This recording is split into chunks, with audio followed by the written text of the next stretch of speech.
नेताजी 128तम दिवस जन्म दिवस होची आज।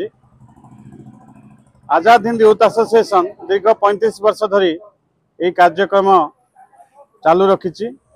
आज कार्यक्रम सकाळे आमर रामधुन होता 4 घंटा समय एवं तापरे 9 घंटा समय युव छात्र अनुष्ठान मान को नहीं कि स्कूल गुड़ाक विभिन्न स्कूल पिला माने छात्र छात्री माने आसते शिक्षक शिक्षयित्री माने सकाळ आसते 9 घंटा समय एवं 9 घंटा 30 मिनिट समय जातीय पताका उत्तोलन होता।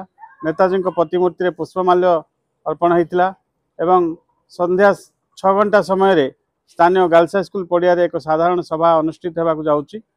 एठिरे आमर मुख्य अतिथि भाव में नयागढ़ विधायक जड़े सुसाहित्यिक जड़े राजनेता डॉक्टर अरुण कुमार साहू एवं पूर्वतन राज्यसभा सांसद श्रीजुक्त एन भास्कर राव एवं स्थानीय विधायक आपल स्वामी काड्राका समस्ते उपस्थित रहिबे एवं ता सहित आमर सांस्कृतिक कार्यक्रम आमर आयोजन करा जायछि। प्राय 2-3 घंटा सांस्कृतिक कार्यक्रम रखा जायछि। एभली आज आमर आयोजन होछि नेताजी जयंती।